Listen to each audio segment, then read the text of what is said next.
Hello and welcome back to the Pixel Street Podcast. This is episode 57 for Friday, April 26th, I believe, 2019.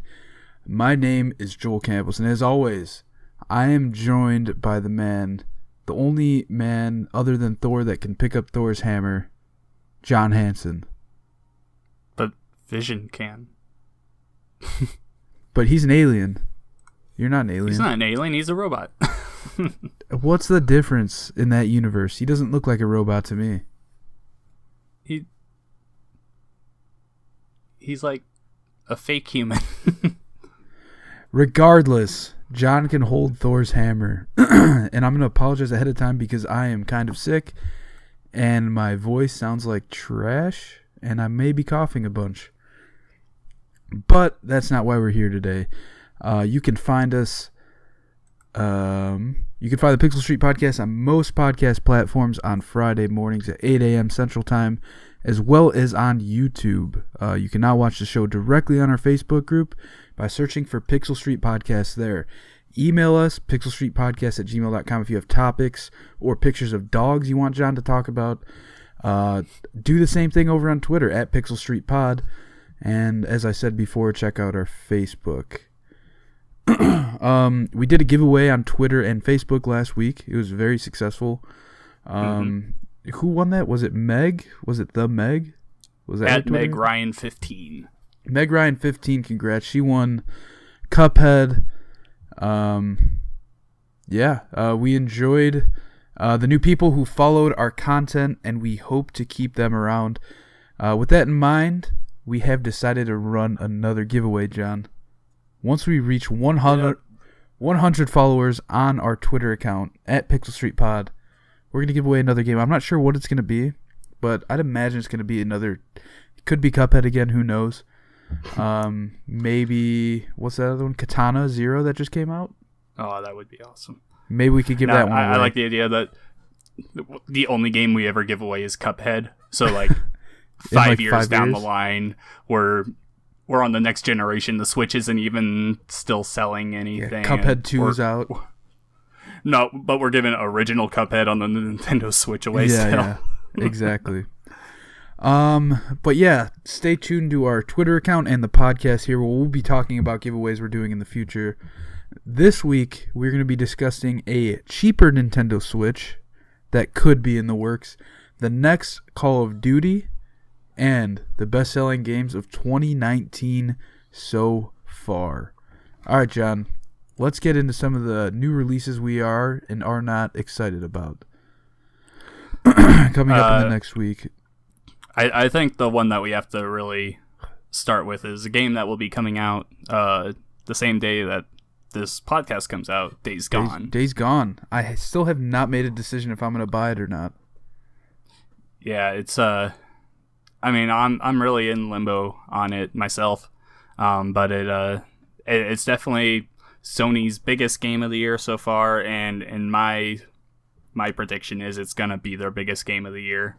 Like, I think the next biggest game that they're releasing is Dreams. So that's just my personal opinion, but no, yeah, I think that you're spot on in saying that Days Gone will be their number one release this year because they really don't have much on the radar.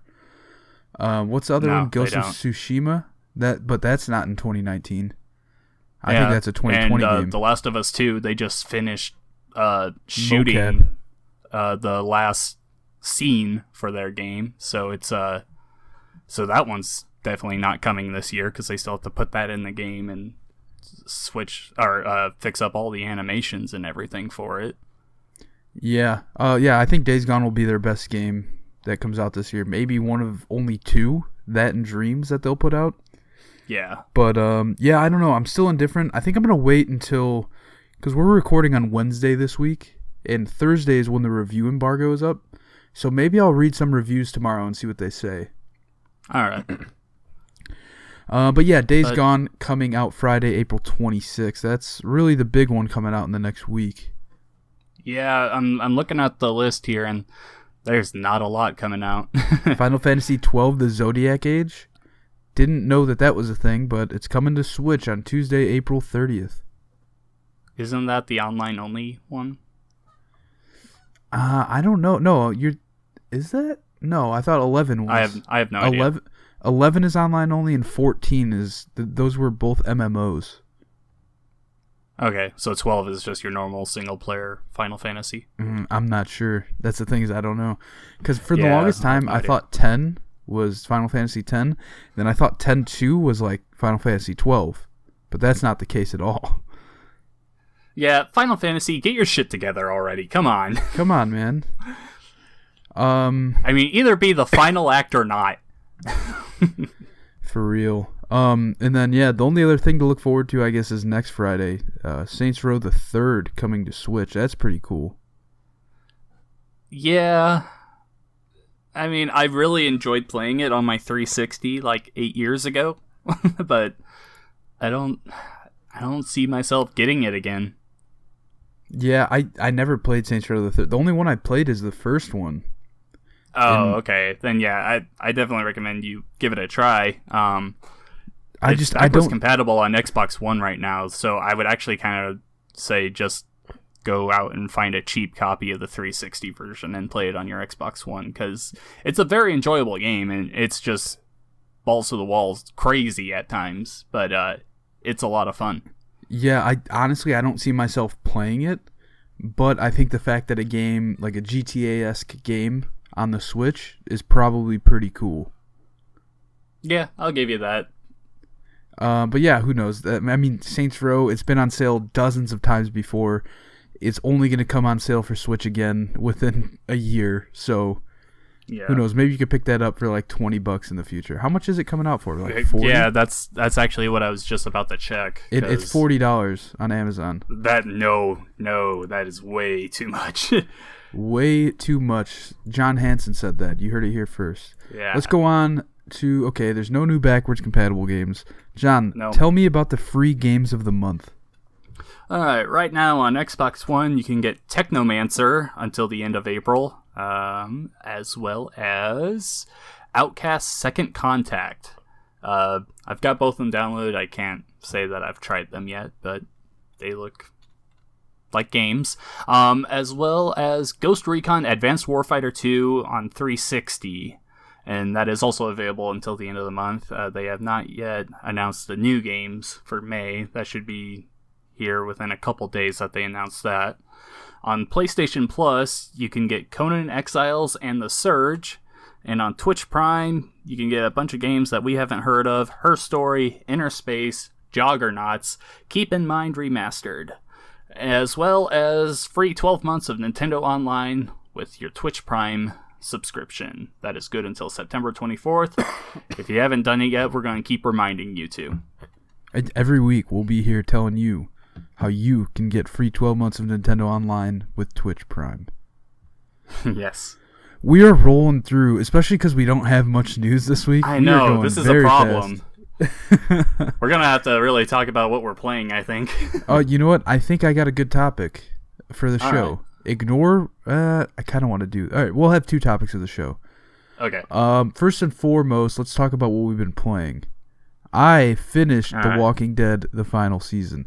And this is what I propose, is that our second topic of the show is a spoiler cast of that. Okay. All right. How does that sound? Because that'll be like a 15-20 minute discussion in itself. All right.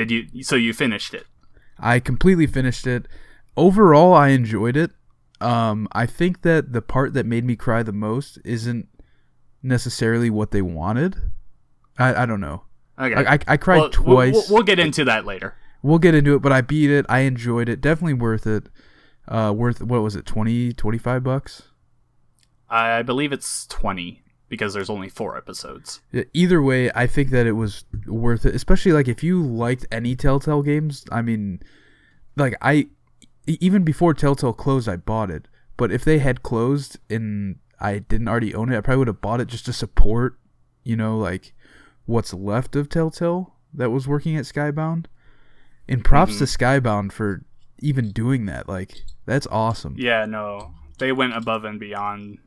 They really did an awesome thing. Not just making the game for fans, but like giving those original developers another job. Like, that is truly amazing and something that you never see in this industry, really. And Skybound is awesome for what Hats they off did to with you, that. Skybound.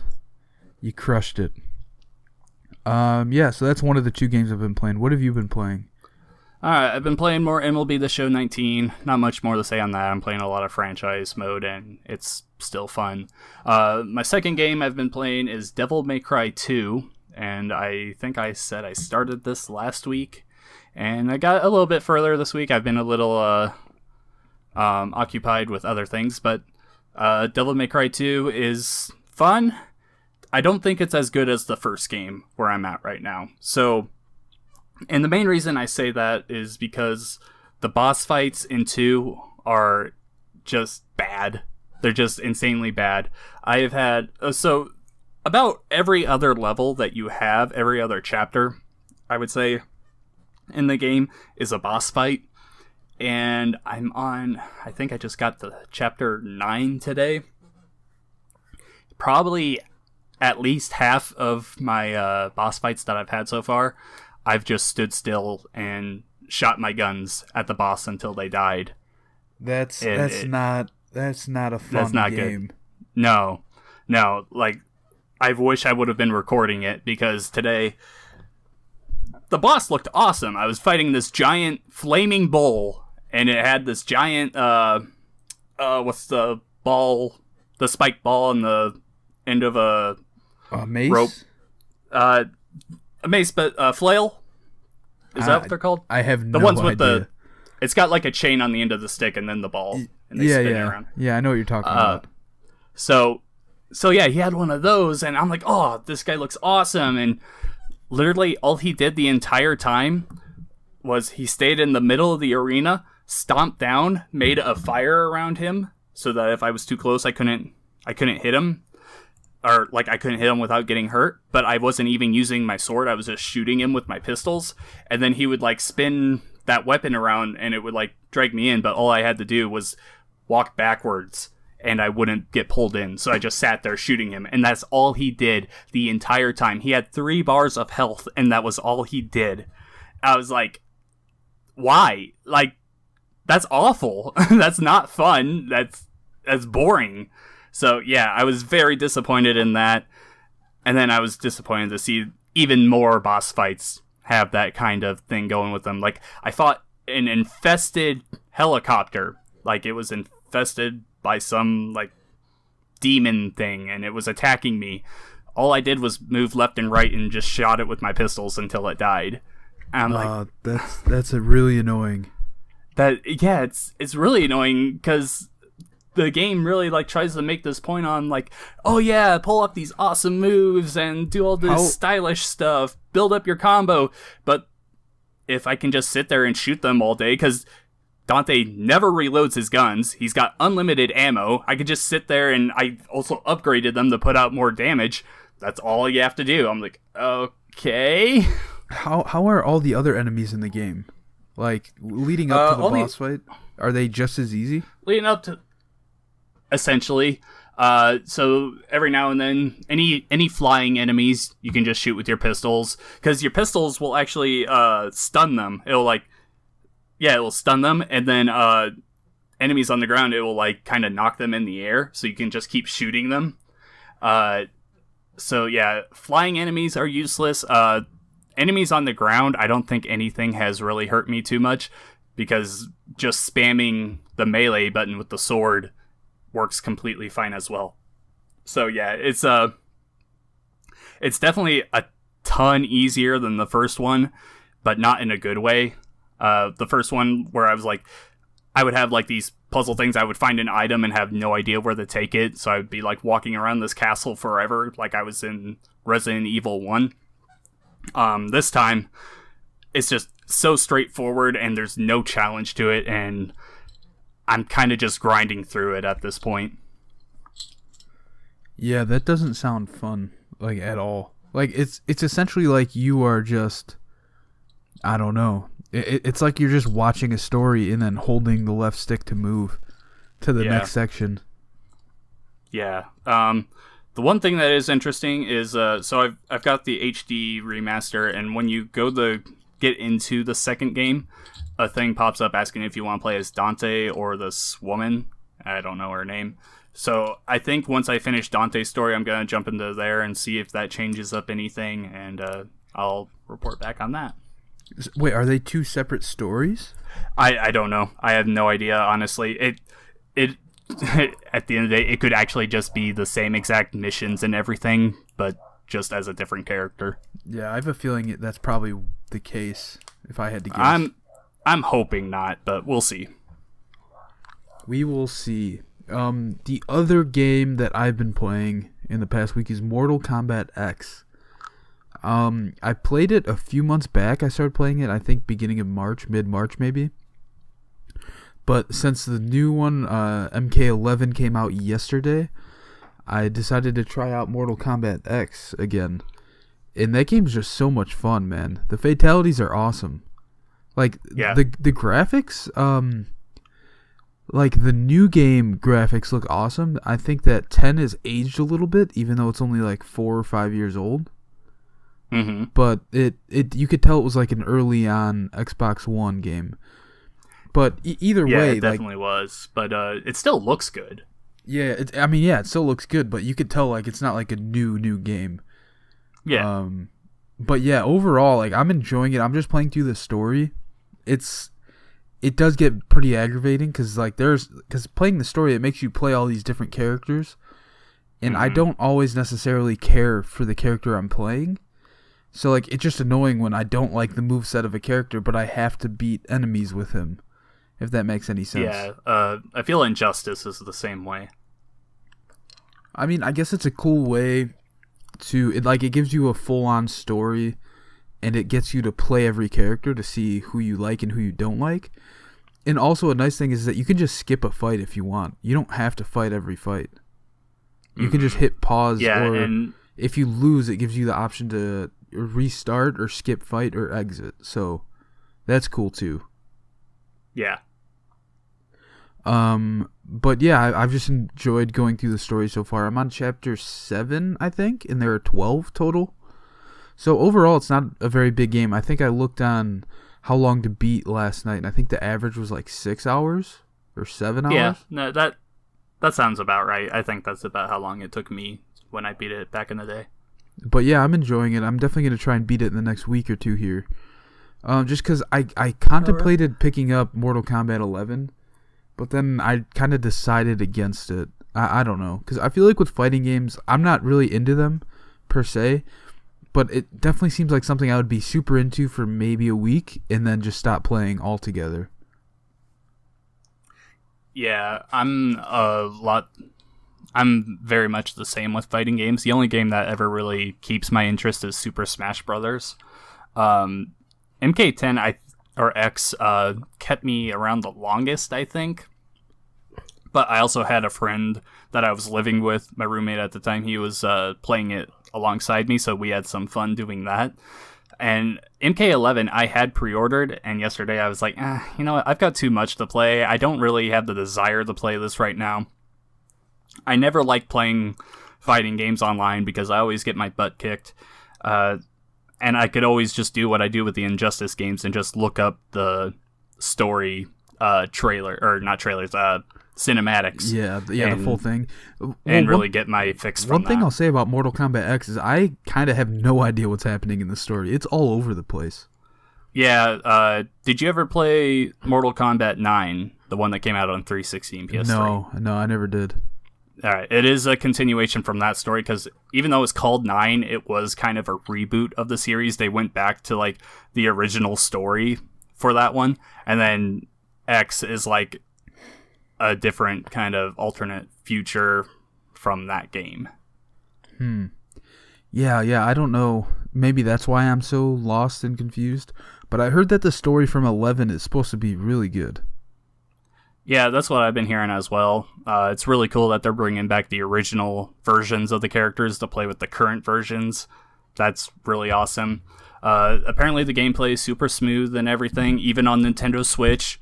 That's awesome. Have been hearing quite a few issues with the loot system in it, though. I'm hearing a lot of things that people don't like the towers. I was reading... I forget who it was, but somebody from IGN I think was saying that they weren't able to finish a tower because they ran out of time, then they had to start it all over. Yeah, and like they were on the final fight, I think. Yeah. Yeah. From what I've been hearing, there's a lot of unfair modifiers in that, and it's just not a lot of fun, which is disappointing because towers have always been like the main draw for Mortal Kombat, I think, like ever since the original games. And I would think that they would just be fine doing normal fights. Like, I wouldn't want any modifiers in those. I don't know. That's just me, though. Yeah, I don't know. I'm definitely interested to see how Mortal Kombat 11 plays out. I think I'll end up waiting on a sale for that, especially because Days Gone, I have a feeling the reviews are going to be in the 80s, and that's just going to make me want to buy it. So chances are I'll end up buying Days Gone either tomorrow or Friday. Oh, actually, since we were talking about Mortal Kombat and you were talking about review scores, did you happen to see the Metacritic on Mortal Kombat 11? No, I saw IGN gave it a 9, though, didn't they? I believe so. So, yeah, it's the reviewers. They've been giving it awesome scores. The last time I checked, though, here, I'm pulling it up right now. Metascore is 83. Yep, user score 2.6. Yeah, is that because of all the loot box stuff and the microtransactions? I believe so. Yeah, that's on PS4. On Xbox, 87 to 2.1. And then, let's see, PC like had this whole thing where it didn't even launch until like 10 o'clock the next day or something. Yeah. That no was weird. Metascore on PC, but a 1.7 user score on there. And then finally on Switch, no Metascore, but a 3.1 score for the users. So I think what that comes down to is it's a well-made game. It's like the fighting in it is good and everything, because I'm pretty sure that's what a reviewer is going to focus on. But then you bring in those cheap towers and then all the like loot box things that are in it and microtransactions, and that's going to drive it down a bit. But that's quite a divide there between the reviewers and the audience. Yeah, I know. This morning I was talking, hold on. Wait, so 2.6, is that out of 10? Yeah. Okay. For some reason I thought for a second, I was like, wait, is that supposed to be out of 100 too? No, it's out of 10. Yeah. But I was listening to Podcast Unlocked this morning, and fuck, now I completely forgot what I was going to say. Hold on, let me think. I read something. Hold on. So yeah, I was listening to Podcast Unlocked this morning, and they were talking about how the pre-release build that they had for Mortal Kombat 11 did not have any of the microtransaction stuff in it. Yeah. So, which is kind of shady, because like they're like, here, review our game. All right, we give it a 9. All right, here's all the microtransaction loot box bullshit everybody hates. You already scored the game. Yeah, so you get the reviewers giving it such a great score, so people are going to look up the score. Hey, this game's awesome. Let's go buy it, and then get hit with all the microtransactions. Yeah, super, super shady move. I definitely don't support it. I think this is another reason why reviewers should wait until the game, because like, for instance, with Anthem, it came out a week early on PC. Reviewers waited. Hold on, how did they?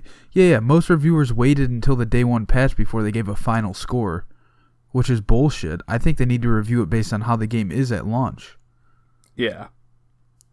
So, like, for instance, in Anthem, the score should have been lower because at launch, technically on PC, which is where they reviewed it on, the game was trash and had a bunch of bugs because it didn't have the day one patch.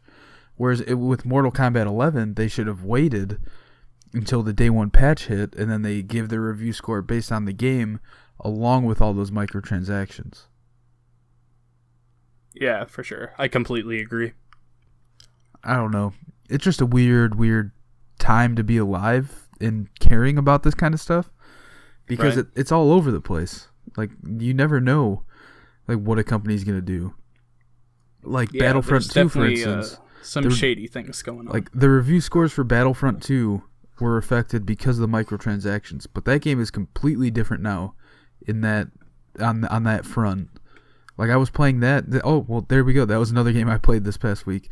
I played a few hours of Battlefront 2 because one of my buddies bought it, and it's completely different. Like you still get loot boxes, but that's all for cosmetic stuff now.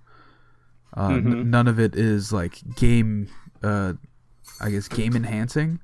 Like you don't get those cards that like give you special perks or different abilities anymore. It's all just strictly cosmetic stuff, which is the way to do it, I think.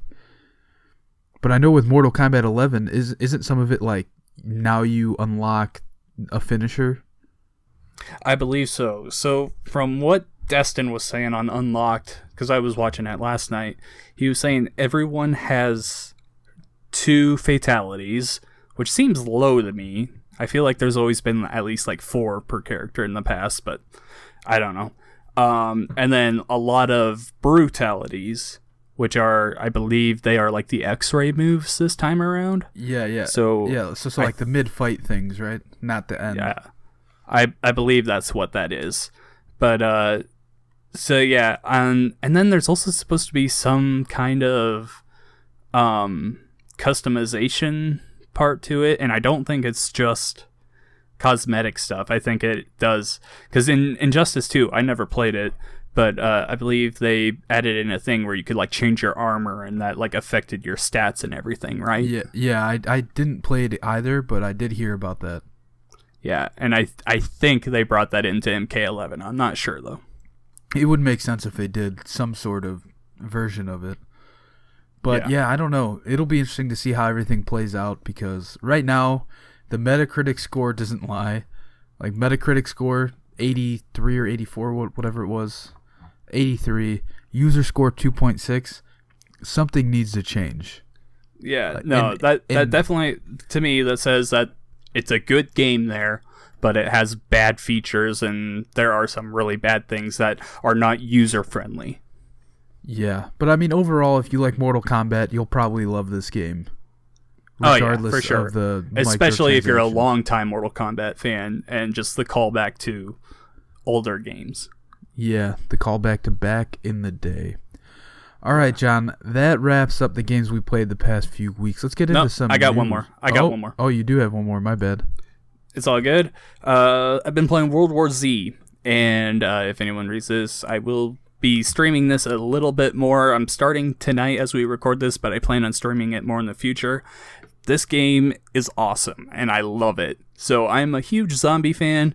I'm pretty sure Joel knows that I am a huge Left 4 Dead fan. This game is Left 4 Dead in third person, and I love it. So, did you ever see the movie World War Z? Nope. Okay, but do you know how the zombies acted in that one? Like they swarmed and everything, right? And they would climb on each other. Yeah, I knew that. Like they would climb walls and shit. Yeah.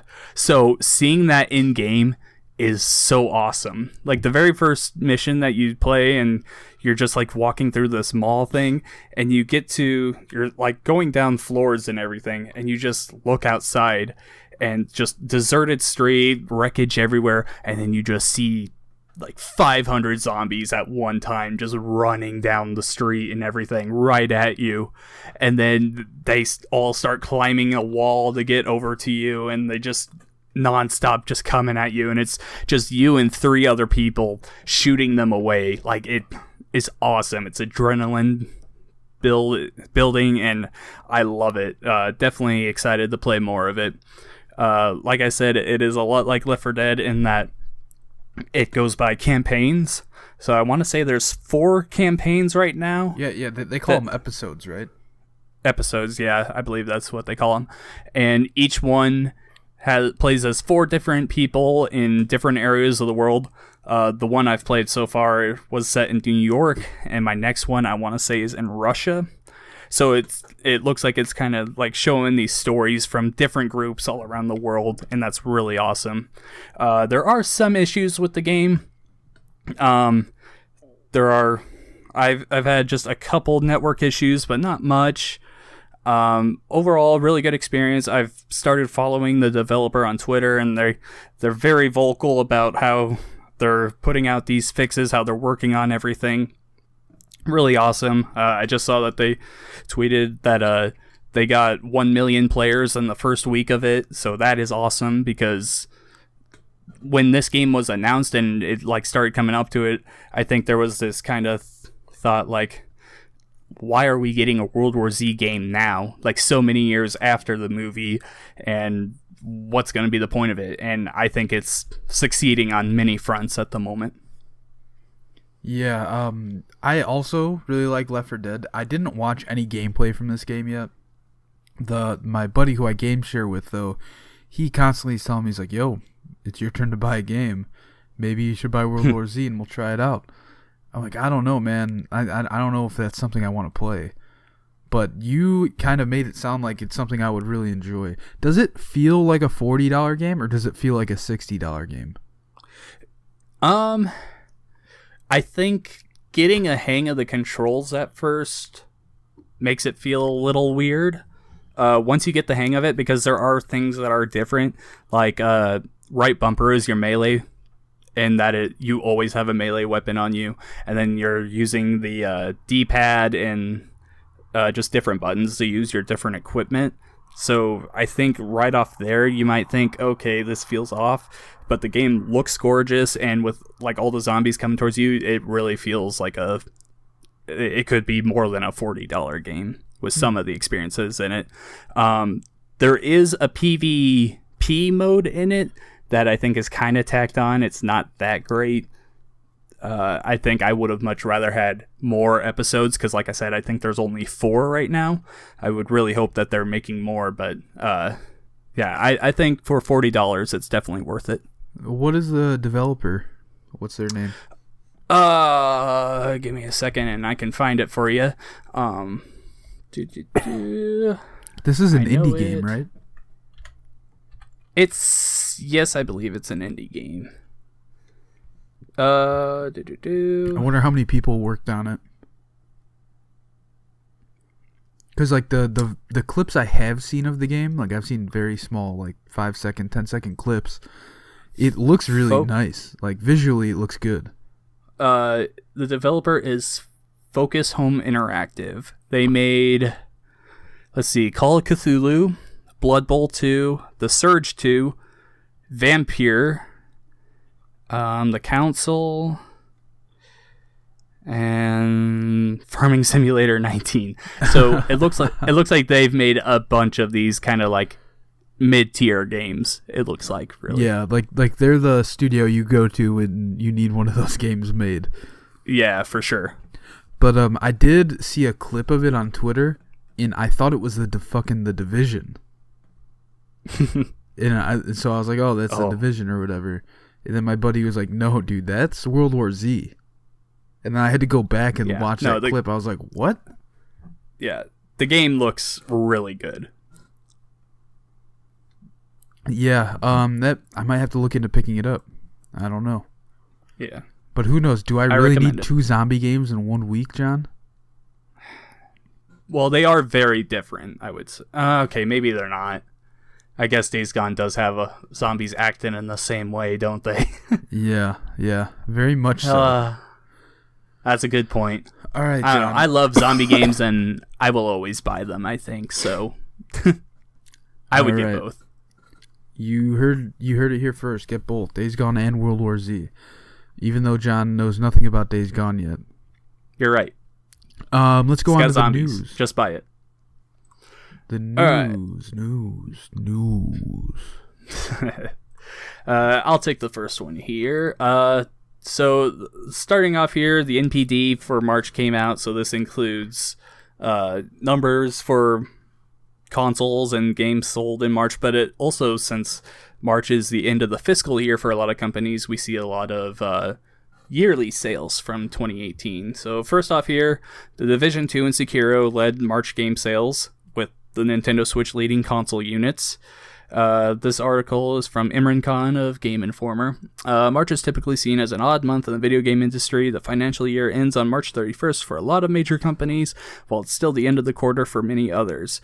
This means that some games get rushed out to make it out before the end of the financial year, while other big titles hold to make a big splash just before April's investor reports. It's kind of a guessing game figuring out which will do what, but it is interesting to see what games the market responds to in this context. So here is the, he put top 20 games. These are only physical sales for March.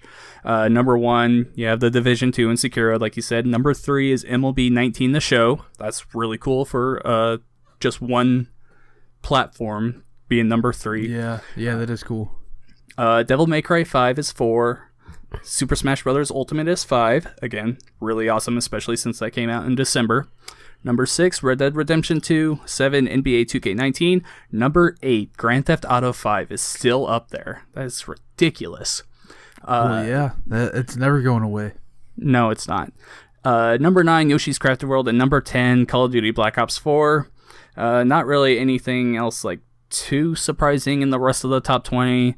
Rounding it out, you have Anthem, Mario Kart 8, Jump Force, New Super Mario Bros. U, Far Cry New Dawn, Minecraft, Battlefield 5, Legend of Zelda Breath of the Wild, Borderlands, and Assassin's Creed Odyssey. So let's head on over to this list I put in here. So the following games, these are the top 10 games sold of the year so far, just 2019, from January 1st to right now. The most sold game at the moment is Kingdom Hearts 3, which, I mean, not too surprising. It's on multiple platforms and people were waiting for it for so long. Number 2, The Division 2. Number 3, Anthem, which I really wish that they would include, I really wish there was a way to include, copies sold back, because I really would like to see just where Anthem would sit right now if they included that number. Discs destroyed in a fire pit. Right. Number 4, Resident Evil 2. Number 5, Red Dead Redemption 2. Number 6, Jump Force. 7, Smash Ultimate. Number 8, Sekiro, but that is also, it just came out, so it being that high is awesome. Black Ops 4, and then New Super Mario Bros. U Deluxe. So, nothing too surprising in there, but it's a really slow news week, so I needed something to put in here. Yeah. It's crazy. Anthem is number 3 so far this year, and that's just a steaming pile of garbage at this point, right? They just... I don't know. Never played it. Well, in other news for Anthem, they just announced that they are postponing their whole post-launch roadmap. Really? Yeah, they're postponing the whole thing while they try and fix the game. Oh, boy. Isn't that crazy? That's not good. I'd be really interested to see just what the player numbers are right now. I can't wait for 3 months from now when they're like, yeah, game's done. Fuck it. Yeah. We're on to the next one. You're on your own, fans. Man, I just don't think EA would keep BioWare around if that happened. Yeah, I don't know. Either that or they're going to be like, hey, remember Mass Effect 1, 2, and 3? Yeah, remaster them. And then you're fucking out of here. Right? Yeah, I don't know. Or they could just say, you're out of here. We're getting a different company to remaster them. Yeah, I don't know, man. Shady stuff, man. Shady stuff. Mm-hmm. I also was listening to Kind of Funny Games Daily or something, and they were talking about how they gave Respawn, a company known for their multiplayer games. Granted, Titanfall 2, supposedly I never played it, had a great single player. They gave them a single player campaign in Star Wars, Jedi Fallen Order, and then they gave BioWare, the company that's most known for its great dialogue and single player campaigns, they gave them the multiplayer MMO style of game, looter shooter. Yeah, that is odd, but you also have to keep in mind that Anthem has been being worked on for a very long time, longer than EA has owned Respawn. So I'm sure that decision came down quite a bit ago, but of course I'm not there, so I have no idea. That would just be my guess, though. Yeah, I don't know. It's all shady, man. Yeah, for sure. All shady. All right, next up in news, we have an update on the possible cheaper Nintendo Switch model. This title of this article says, Update, cheaper Nintendo Switch model to reportedly launch by June. This comes from Matt Purslow from IGN. The update is from today, April 24th. It says a new report indicates that Nintendo will launch a new, cheaper version of the Nintendo Switch by the end of June, with a modest upgrade to the existing model allegedly coming later this year. What do you think this is, John? You think it's a Switch with dumbed down Joy-Cons? I really think it could be just a mobile only Switch, or it might just be a Switch on its own. Yeah, I personally, I don't see a future where they try and market the Switch as a mobile only thing. Like, yeah, I think no matter what they do, it's not going to come with the dock. I don't think, because not coming with a dock probably instantly will take $50 off the price. Yeah, no, and I really think that's what this could be, like, because it's going to be a different SKU if it doesn't have the dock. You just take away all those extras. All you include is the Switch itself, Joy-Cons, and then the charger, the power adapter for it. Even I could even see a world where they don't include the power cable, because they don't do that for 3DS either. Yeah, no, that's true. To take that price down even more, because it's USB-C, a lot of people are adopting those cables now. So yeah, I could definitely see them going that route as well. Yeah, I mean, I could see them coming out with Joy-Cons that don't have the HD rumble in them. Yeah. Because those, who knows how much that technology costs in those things for how small they are. Yeah, no, they're $80 for a pair of them, and there's two games that you take advantage of the HD rumble, and that's 1-2 Switch, the absolute system seller that was at the launch, and then Super Mario Party, which I think has the best motion controls and the best use of the HD rumble. But if I lost that just to drive down the price, I would have been fine with that. But yeah, I easily see a world where it comes with dumbed down Joy-Cons, no dock, potentially no charger. I think they'll still include the charger for this, but I mean, at least the brick. Because then if you buy it, you could still buy a dock in like a year or just 6 months when you decide, hey, you know what, I actually do want to play this thing on my TV, or you know what, I do have the money now to buy a dock so I can play on my TV. You can always buy that, and you can always buy better Joy-Con as well. Yeah. And for sure. And coming out with cheaper Joy-Con, like without the HD rumble, who knows? Maybe they're $20 cheaper. That's a significant difference for some people. No, for sure. And to just to be able to have like an extra 2, I guess, essentially controllers to play games with. Oh yeah, being a guy that works at GameStop and has to try and sell this stuff sometimes, selling an extra pair of Joy-Cons is really hard, because $80, that's a big number. Like, the Pro controller, insane, which is the best controller for the Switch, is even cheaper than that. It's at $70, which is still a ton, but it's still cheaper than the Joy-Cons. Yeah. Like, I think, imagine if the Joy-Cons together costed $40-$45. Like a typical Xbox controller you could find on Amazon. I would probably have a bunch of them. Probably an MSRP of $60, but yeah, people would put it on sale for like $45. Yeah, exactly. Well, and to be fair, Joy-Cons you can find on sale for like $60 as well. Mm-hmm. Pretty often. But like what I'm saying is, if they were like normally like 50 or 60 MSRP and on sale for like 40, 45 all the time, I would probably have so many just because I wanted different colors. I wouldn't go that far, but it would be nice to have extras. Dude, I literally only use one Xbox controller, but I have like 6. Oh. I only use my Elite Xbox controller, but I have a bunch of different ones. Nice. Moving on, you want to take this last one? Alright, so the new Call of Duty game is already playable despite no announcement. This is by Oscar Diaz of GameSpot. 2019's Call of Duty game is still yet to be announced, but some members of the public have seemingly already played it. A select few American athletes have shared images across social media of them playing this year's game, whatever it may be. There was an event in Tennessee, I believe. Yeah, Nashville, Tennessee. They invited a bunch of pro players, or maybe not even pro players. I don't recognize these names. Riley Ridley, Tajay Sharp, and Nikhil Harry. I don't know who any of those people are, but neither do I. They invited them to Nashville to play some Call of Duty. It's gonna end up being Modern Warfare 4. There's only been like 10 leaks in the last month. That's the name of it. So, high school me is really excited, but now I'm like, okay, whatever. Yeah. So, I mean, yeah, this is like we were saying earlier, slow news week. I mean, it makes sense that they'd be making another Modern Warfare game, right? Those are probably some of the highest selling ones. Yeah, no, Modern Warfare 1 and 2 have always been like the most popular and everything, and 3 I really enjoyed as well. And this doesn't surprise me that this news is starting to come out now. They always tend to announce the next Call of Duty around my birthday, which is May 1st, so sometime next week I bet they announce it.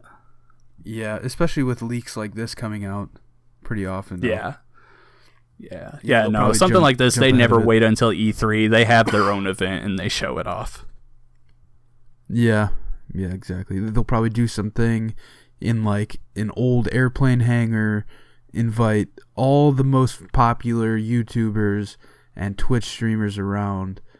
And Snoop Dogg. And Snoop Dogg. Maybe Andre 3000 will be there. Maybe some Elvis Presley impersonators and John Hansen. Yeah, and maybe Elvis Presley's corpse. Yeah, they're gonna dig up his. All right, this is going too far. Activision has the money; they can do it. That finishes up. Instead of his corpse, it's just gonna be at Graceland in Tennessee as well, Memphis, Tennessee. In the bathroom. In the bathroom that he died shitting in. Yeah. You have to sit on the toilet to try the game out. Yep. It's going to be a long line. Get there early. Let's move on to the topic of the show. We're going to have 2 topics. First one should be rather quick.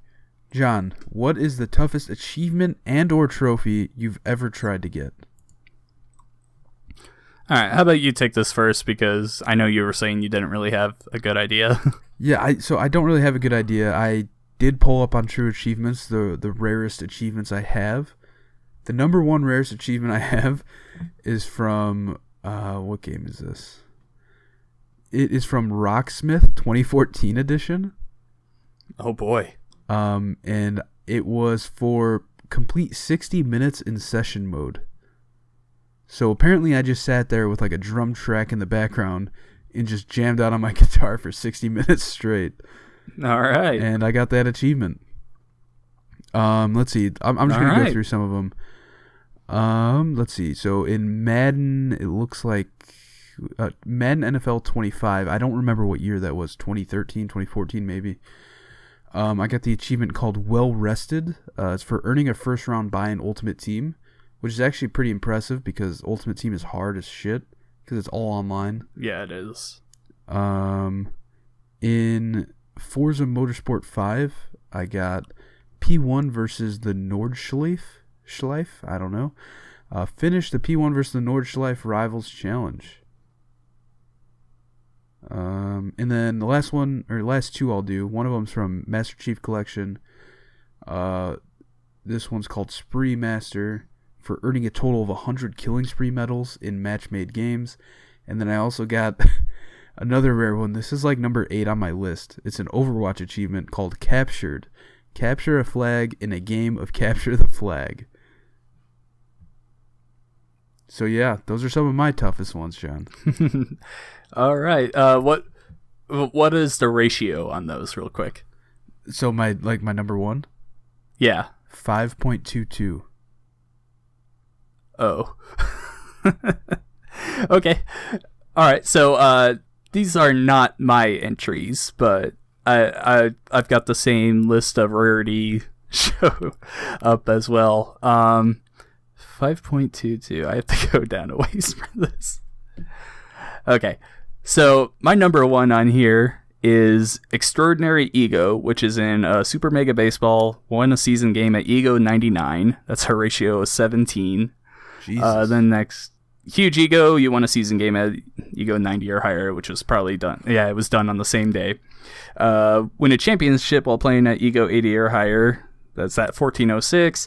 And then I've got 3 Overwatch 1s, Complete Retribution on Expert difficulty with no incapacitations, Complete Uprising on Legendary, and Complete Retribution on Legendary.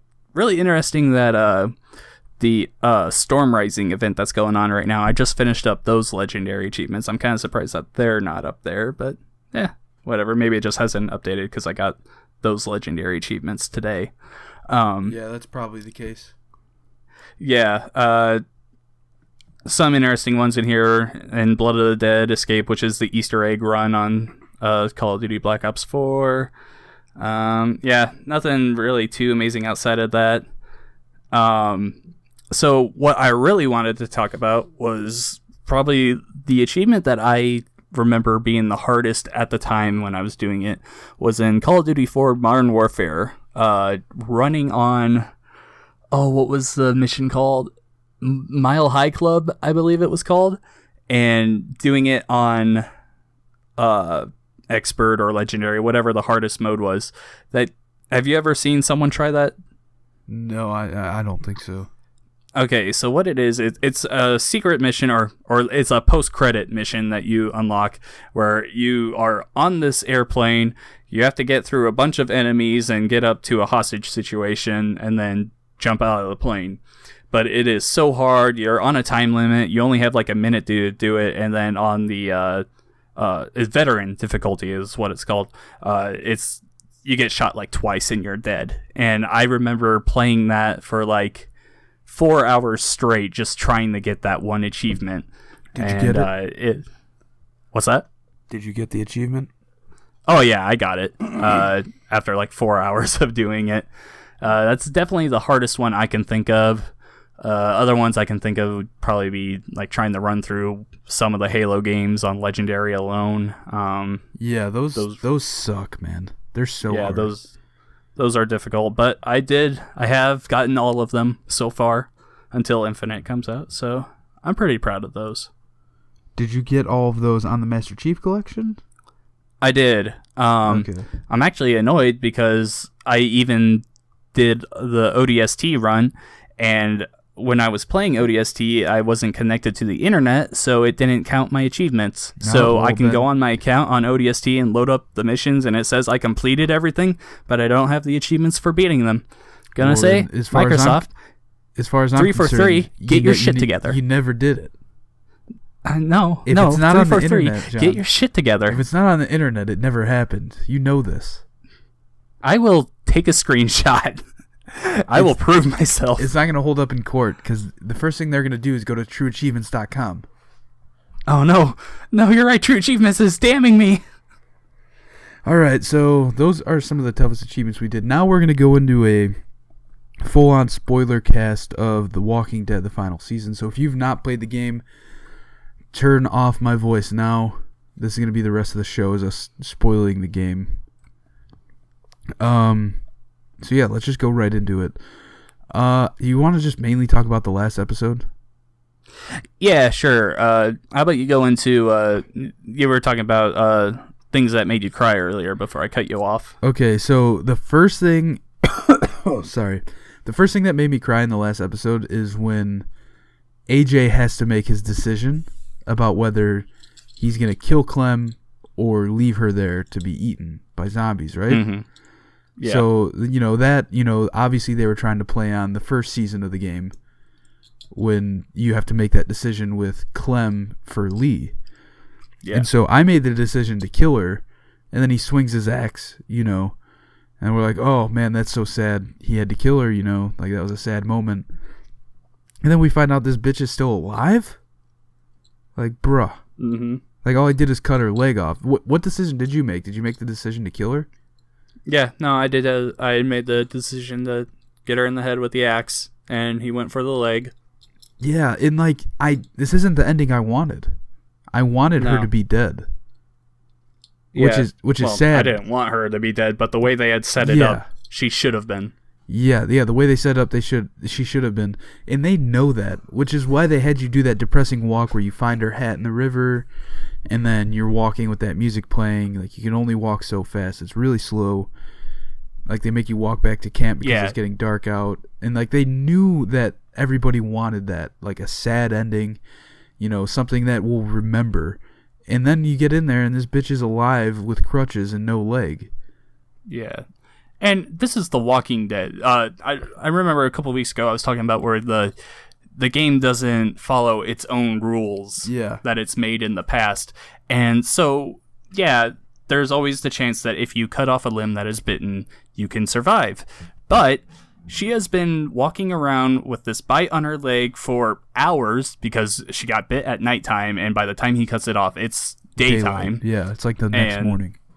And think of all the blood that she has lost from getting her leg cut up from the axe.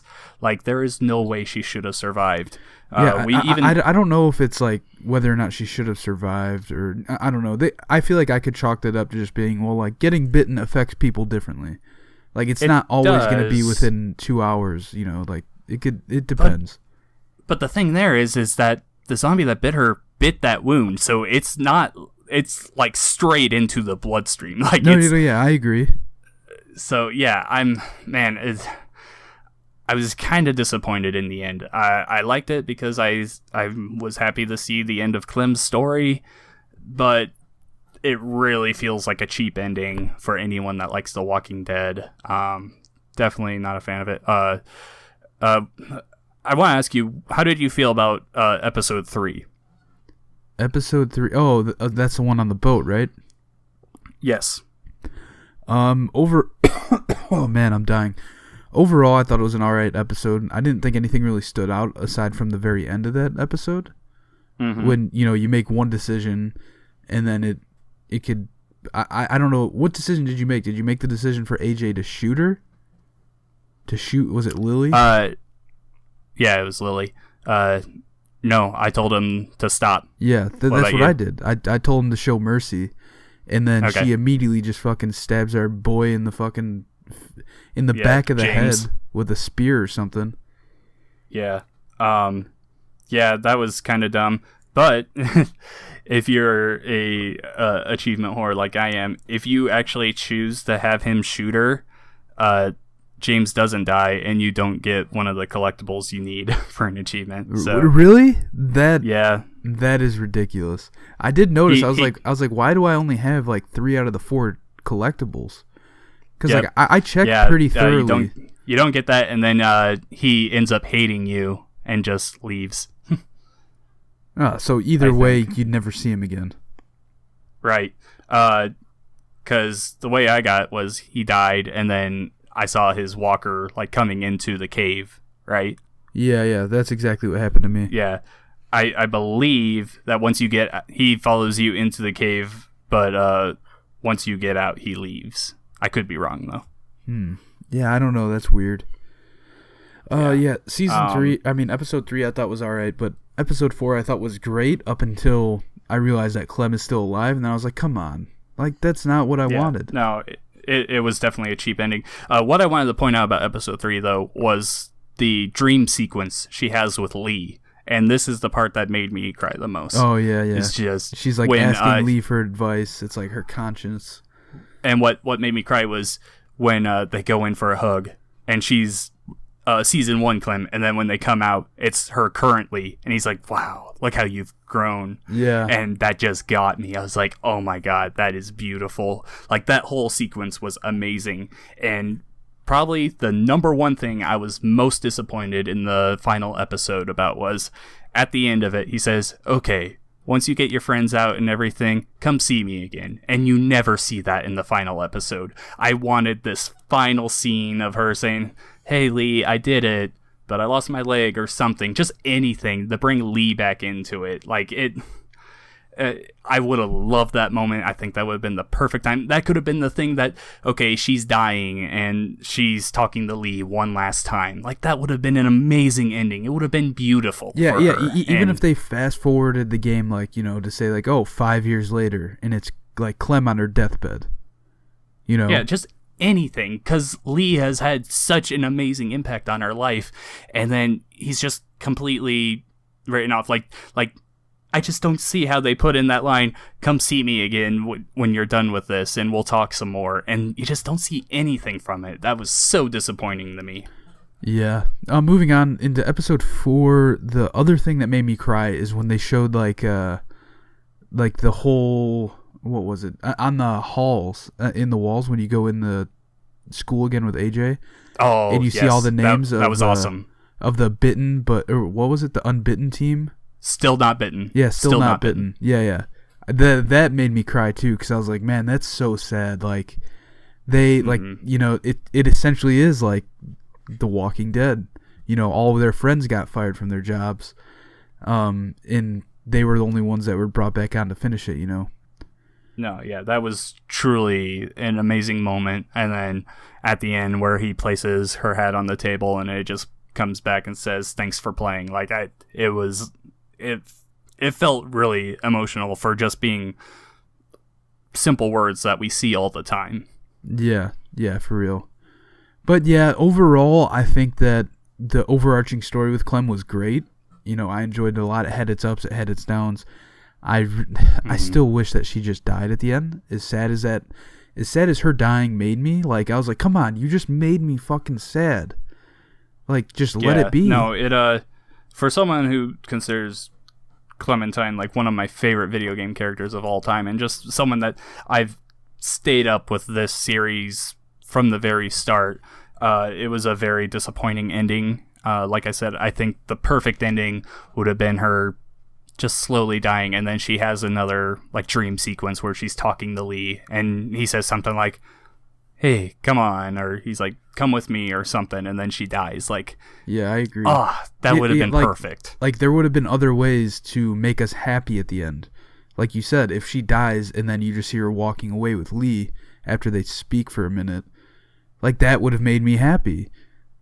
Yeah. Like not just like, oh, nope, you actually just cut her leg off. She's still alive. She's fine. Yeah, and she's like saying all depressing shit like, hey, yeah, if we get attacked, we're screwed. I can't run away. Like, oh, we know, but okay. But we're never going to see that happen because this is the end. Like, it just feels like such a cheap ending because it's the end, but it doesn't feel like the end. You know what I'm trying to say here? Yeah, like, because they're saying it's the final season. Ending. Like, it's the end of Clem's story. So let her die. Like, but it's really not, because she goes on to live. Yeah, because she goes on to live, but we know that there's not going to be another game because Telltale doesn't exist. No, so what, are we supposed to just assume that her and AJ live the rest of their life at that school? Yeah. And everything's perfect in this walker-infested world. Yeah, I don't know. Yeah, overall, I didn't like the ending. I liked the first ending where she dies and I'm sad. I thought that would have been a great ending, but I don't know. And yeah, and it's not just that it was a bad ending. It's a thing that happens in every Telltale game.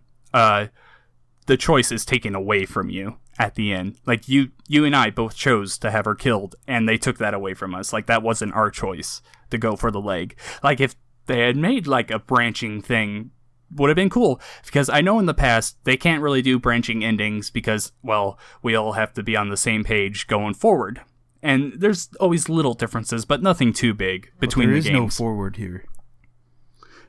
What's that? I'm saying, yeah, but for this, there is no forward. Like, this is the end. Yeah, there's no going forward. This is the end. They could have made different endings. One where AJ hits her in the head. Okay, she's out of her misery. It's over. She's dead. We have our Lee moment. Or you can have him go for the leg and try and save her, and then from there you can decide if she lives or not. Skybound. Or you can just leave her. Like, 3 different endings right there. That would have been so cool. Yeah, I agree. You know, let it end the way the player wants it to end. Yeah, very much. Man, very disappointing, but overall, I still love the series.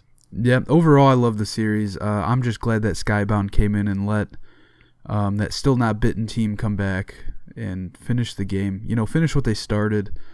Especially for us fans, man. Like, even though the overall ending was a letdown, I'm just glad I got to finish it and not be left at the end of episode 2 of the final season. Yeah, that would have been really unfortunate to just end it on episode 2 where people get taken away and you're gonna plan a way to get them back. Like, that would have been awful. Yep. Well, if you are still listening, this has been episode 57 of the Pixel Street Podcast. Send us an email, send us topics, send us pictures of your cats, your dogs, your children. pixelstreetpodcast@gmail.com. Probably not your children. What's that? No. That I don't feel comfortable with that. Well, I meant in a way like people think their cats. You heard it here children. first, guys. Joel Campos, the pervert. All right. I'm editing all of this out, but probably not. Tweet topics at us at Pixel Street Pod. Check out our Facebook by searching Pixel Street Podcast over there. And listen to our podcast on iTunes, Stitcher, and Google Podcasts. Pretty much anywhere you can find a podcast, John. My name is Joel Campos. Find me on Twitter at Campos63, mixer.com/Campos63, and I write over on thatvideogameblog.com. John, where are you on those World Wide Webs? All right, and I am John Hansen. You can find me at Revx Shadows on Twitter, or go to YouTube and search Revx Shadows, or put in youtube.com/JohnJW92. All right, and we will see you right here next week.